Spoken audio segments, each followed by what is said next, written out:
This episode of Manage Smarter is presented by Sales Fuel Coach, our adaptive sales coaching featuring 5-minute quick coaching personalized to each sales rep. Learn more about Sales Fuel Coach at salesfuel.com. Welcome to the Manage Smarter podcast with hosts C. Lee Smith and Audrey Strong. We're glad you're here for discussions on new ways to manage smarter, hire, develop and retain talent, improve results, and propel team performance to new heights. This is the Manage Smarter podcast. Well, Lee, our guest today is not only from Australia, but she has a compelling story that is so, I told her I couldn't even process it, but can you imagine going from being homeless to being one of the top C-suite coaches in the world in a matter of years? A fantastic female entrepreneur with a great story, and I can't wait for her to tell it. Yep. Welcome to Manage Smarter, everyone. We are very lucky all to be here with Rhiannon Rees. I'm Audrey Strong. I'm the Vice President of Communications here at Sales Fuel. And I'm C. Lee Smith, the President and CEO of Sales Fuel. Okay, so Rhiannon Rees, a human behavior expert. You and Lee have that in common, Rhiannon. International high-performance coach, self-development expert, helping CEOs, businesses, elite athletes, coaches, and celebrities redefine their level of success. As I said, she's from Australia, a best-selling author, thriving entrepreneur, and a global speaker. Not too busy, not much going on with her. Her personal sufferings, which we'll talk about, led her to search for answers and into a 30-year study of human behavior. Being completely compelled to help others, she has continued to invest in education in the fields of self-development, neuroscience, and business. The founder of Conscious Coaching Collective, that's C Cubed, as I like to say. And she's demonstrated success in creating both multi-million-dollar companies and individuals and champions. Rhiannon, thank you for coming to the show. Hey, thank you so much, Audrey and Lee. Absolutely ecstatic to be here from down under. Where in Australia are you? Do you live? I'm inland from Byron Bay, so the most easterly point of Australia. Oh. Look at that map, and I'm just like waving at you now, just a little dot inside. When we get off of this, I'm actually going to look that up. Yeah. If you're ever out here, it's really beautiful. We want to talk a little bit about COVID-19 at some point in this and your analysis on how to help leaders cope with what's going on. But we do want to have you share a little bit of your story because it really is sort of the driving force through all of your collective knowledge you're sharing as well today. Thank you so much. It's very hard for me to believe that, I'm at the top of my game now where I was 10 years ago. And I think it's very relevant given what's happening in especially where you are with COVID-19, people wondering how are they going to get through, what's going to happen, how can they transform their lives? And that was the exact same boat that I was in when I found myself homeless, penniless, living in a tent. And what had actually happened is similarly, I had received a very big shock. I came home one day and I was actually picking up a cheesecake off the top of an amazing baker. And so I had actually asked her if I could borrow her truck and she said, sure. So I borrowed her truck. So I actually arrived unannounced. And as I put my key in the door to walk into the house, I saw a flash of pink down the hallway. And I turned the corner and I saw in my lounge room and there was my husband in my pink shoes in my sexy black lacy lingerie, which was a wedding present. And he was actually doing an interview over the phone for a job. And I kind of wow, I wasn't sure what I was seeing. Am I in the right house? And then finished the interview and he came over and he held my hands and he said, I've always wanted to be a girl. And what I held his hands and I said, you know what, you're going to be a beautiful girl, because I moved away from the mother and the wife and I stepped into the counselor and the homeopath. And then I picked up the cheesecake and I ran out the door and I cried every day for 18 months. But what I didn't realize was I had such a huge shock. So when you're in shock, you don't make great choices, right? And at the time I had a business with 35 staff and my payroll was 30 grand every 2 weeks. And I felt so responsible to the girls on my team to make sure that I could pay them.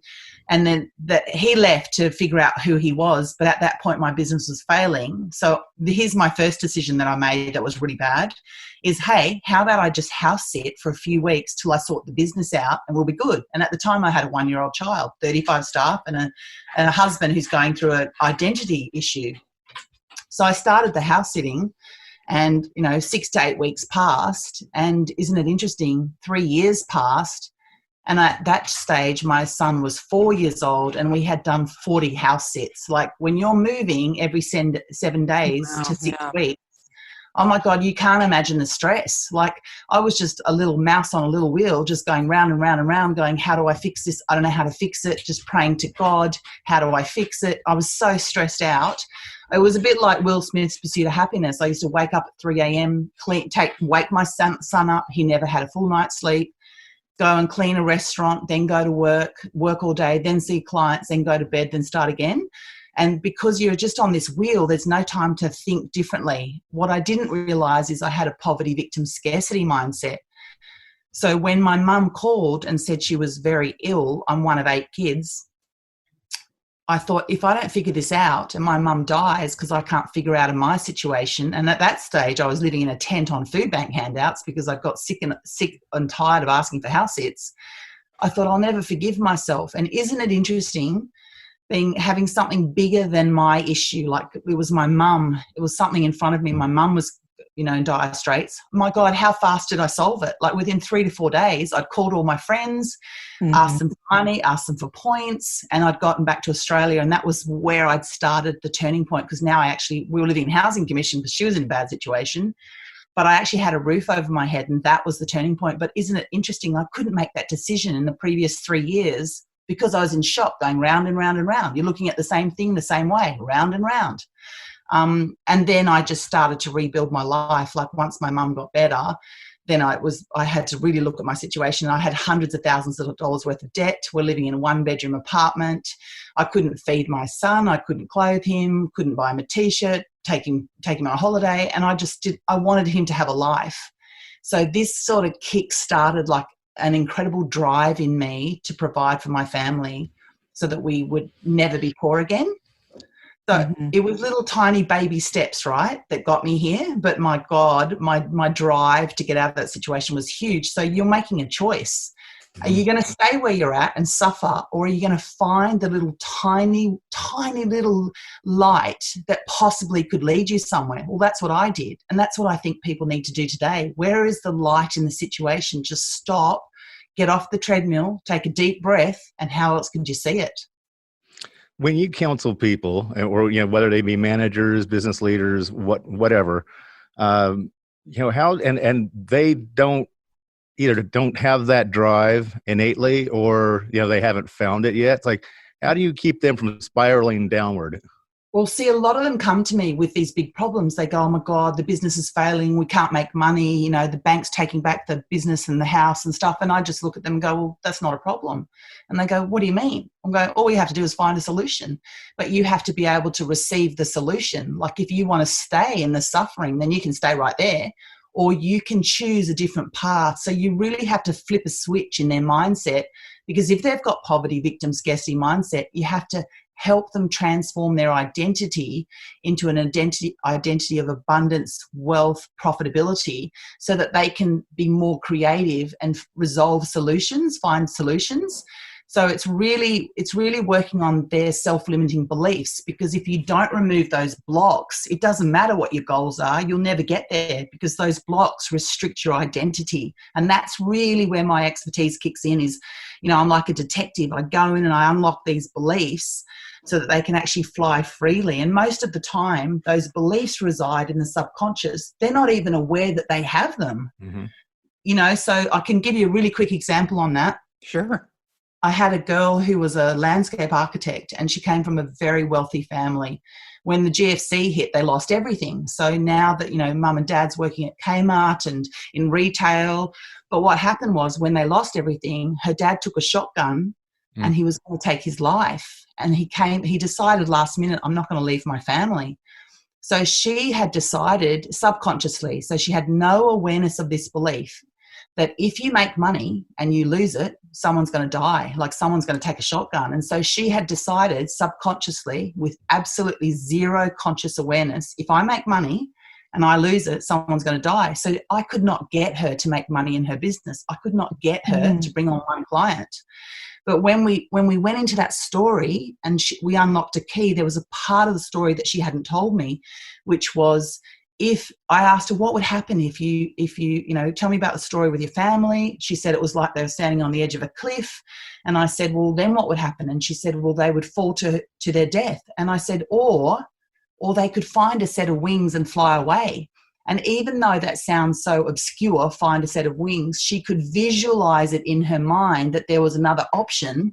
They could find a set of wings and fly away. And the next week she had 7 clients after having no clients for 7 months. And 3 years later, her business is turning over $500,000. Like, she used to tell me, people won't be able to afford a $400 garden design. And in 3 years' time, she was selling garden designs for $35,000. It's a subconscious self-limiting belief that we had to unlock. And what happens there is that the mind, it gets on auto repeat. So it's like it never, what you did there is you got her to think differently. Or when you moved, it's like, you had a change of venue then that forced you to think different and got you out of that auto repeat cycle. Well, you grow up with these things, money doesn't grow on trees, rich people aren't nice, you have to work hard for your money. So you grow up with like a fabric of beliefs built in because you've heard it from your mum and dad, your teachers, your community, and you just take them on as your beliefs, but maybe they're not true. And you need to look at it again and see, why can't you work easy for your money? Why can't money just land in your lap? Why can't rich people be nice? Or what, you need to transform those beliefs. And when you do, because your physiology changes, your chemistry changes, what happens is your life shows up differently and you can now see those opportunities that you couldn't see before. And the best example of that, the easiest example, is if you're afraid of a dog, if you got bitten by a dog, every dog that you see, you'll be a bit afraid, but that dog will growl at you because that dog can feel your fear. So your life shows up in the same way. Fascinating. So ask yourself a lot of questions is to figure out what your subconscious may or may not be saying to you, because I was talking to Lee about this pandemic and my husband. And so in speaking to the subconscious and maybe pivoting slightly to what leaders are feeling or how we're all feeling. It's funny. I said to him, I'm going crazy. Like, I don't know why this bothers me so much. I have a nice home and, there's food in the fridge. There's nothing to be troubled about whatsoever, but it bugs me. And he said, it's because you don't want to be told that you can't go anywhere. You want to be able to choose not to go anywhere. And that's what's bothering you. And that's really true, isn't it? Mm-hmm. Yeah, kind of. But it's got to be more than that. But I don't know. I'm just sharing a little bit about how I'm feeling. But what are other leaders feeling at this time? There's 2 things that I always ask my clients in any situation, because they'll say, oh my God, I can't get this bank loan, or I can't get this deal across the line. And when we break it down, I always ask them 2 questions. And the 2 questions are, is it real? The situation that you're in, is it real? Is it actually true that that's not happening? And then I ask them, is it true? Is it real? And is it true? And they always come back with, well, no, it's not real. And no, it's not true. Because the second that you realize that you're more resourceful than that, all it requires is creativity of thought, then bang, you've solved your problem. Like, how is it possible that the most number of millionaires came out of the Great Depression? Because they had to find opportunities. They're not going to live like that. We have that same opportunity right now, more opportunities in the next 18 months than probably in the last 10, 15 years because of the situation we're in. There'll be so many doors that open, but you need to be able to see them, and most people are blind. Yeah, and you got to be willing then to step out of your comfort zone and to be able then to adapt to the situation, because that's where so many people right now are frozen. Or that's they're just what's that? That's the key, Lee. They're frozen. They won't get out of their comfy slippers. They're stuck. And one of my favorite questions is it a fact or a feeling? Yeah, exactly. Correct. Great question.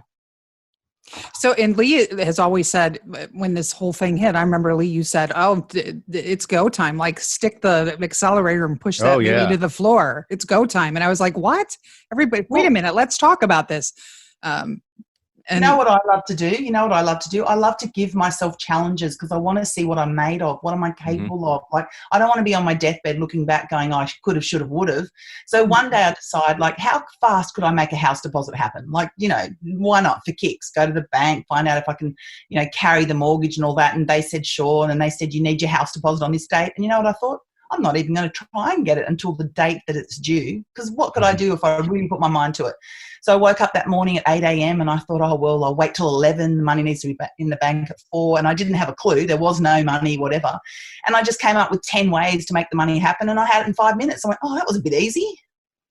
So how do we get business leaders in to be unstuck or unfrozen because they're fearful of civil unrest, of the pandemic, swine flu after that, and it's like economic issues and everything like that? How do we get them to get moving again? You can't be coming from a place of fear. Like, what you need to be coming from a place of opportunity. So what we need to tap into is those brain waves, those subconscious brain waves that work at the speed of light. Like, your subconscious mind processes 20 million pieces of information a second, but your conscious mind processes 40. So I know where I want to hang out. The way that you access that is meditation, is to be able to see in the periphery of your vision, not what's directly in front of you. So when you're looking at the things directly in front of you, that's more a conscious mindset process. Like, I see my computer right now, blah, blah, blah. What I want to see is the things that are more subtle in the periphery of my life, because when they show up like tiny little things, you go, well, what's that? Well, that might just be a distraction. You need to look at it and entertain the idea, what could I do with this? And then fit it into your business or your life to make it work. So for example, like, I've been a purist coach for 12 years and I had 2 little opportunities that showed up 18 months ago. And at the time I thought they were a bit annoying. I'm just like, well, that would just be, oh, I'm not really interested. And then I thought, well, let's just have a little closer look at this. And I dedicated a little bit of time to these opportunities and kept going with my coaching. And they ended up being hugely lucrative opportunities for me that have now combined into my whole coaching business. If I hadn't taken the time to look at something that seemed like a distraction, if I hadn't even noticed it, it was my subconscious mind that noticed it, that said, hey, look at this. I'm like, well, how does that work? And that's the thing, is you have to entertain ideas that you don't normally entertain. You need to see it through a different lens. You need to see it in a different light. So how do you do that? Meditation is going to increase your awareness. It'll change the way your brain works. It's interesting. My doctor just ordered me to meditate 15 minutes a day. So yeah, I'm with your doctor. I'd go half an hour. Oh, wow. Well, maybe I should try that. I don't know if I can sit still that long. We'll have to see how that goes. You know what? Start with 5 minutes a day, and each day add another 5 minutes before you know it. Like, I do meditation every day. And I mean, I don't even need that much sleep. Like, I'm always energetic. But what it does is it allows me to see so much more in my world, and it changes your brainwave activity. So you're tapping into something that's much calmer, that has the capacity to actually bring your world to you. Yeah, I was reading some of your material, and you said that the number one mistake that managers make is that they believe that the bottom line is the goal line for their company, and that you believe that employees need to feel valued and feel their contributions count. And my question to that is like, well, the bottom line is measurable. It's a number. It's like, how do you go about measuring the employees feeling valued and that their contributions really matter? Well, the thing is, because you're only as good as the workforce that you have. And so if your focus is purely and solely on the bottom line, just the numbers, and you miss the fact that you have an incredible team, and I'm talking way more than diversity and inclusion. I'm talking tapping into that EQ, that tapping into their emotional capacity. If you actually keep your team fulfilled and you start to see their strengths and harness their strengths, you will 10x, 100x your business, because when someone feels valued and they're working on point with their strength, oh my God, your business is going to go through the roof. Like, the numbers, you'll be like, wow, like we just doubled, quadrupled, 10x our business. See, sometimes you've got people in your team, they don't realize their strengths because you can't see the label of the jar when you're inside it. You need to realize the asset that you have is in your HR. And then, of course, it's in your business, like in terms of technology or niche marketing and leverage and stuff like that. But your people will be your greatest asset first, your people. So we're still measuring, the bottom line. But yes. But instead of focusing on the results, we're focusing on the behavior, the temperament, the motivation, the values, then that actually lead to the results. Lee, you are catching on quick. That's exactly what I would do. So when I go into a team, I'll interview every person in the team and I'll figure out where their strengths lie, and then I'll start to move them in the business to harness their strengths and then catapult results. And the other things too, when they feel valued and heard and you're harnessing their strengths, how good do they feel when they come to work? Because they feel like a rock star. Right. Everyone loves to be heard. And if you'd like to hear more from Rhiannon, consciouscoaching.coach is the website, and rhiannonrees.com. And then your Twitter is inspirational LI. That's it. It. And LinkedIn. What a pleasure. And lots of great tips. It was really, really fun to get up this morning, and you're a bright light and a great way to start the day recording today. I have just absolutely enjoyed this. It's gone way too fast, Audrey and Lee. Thanks for spending your evening with us. Yeah. You're so welcome. Yeah. Thanks for listening. If you enjoyed the show, please rate and recommend on iTunes, Overcast, or wherever you get your podcasts. You can also get more great information at salesfuel.com.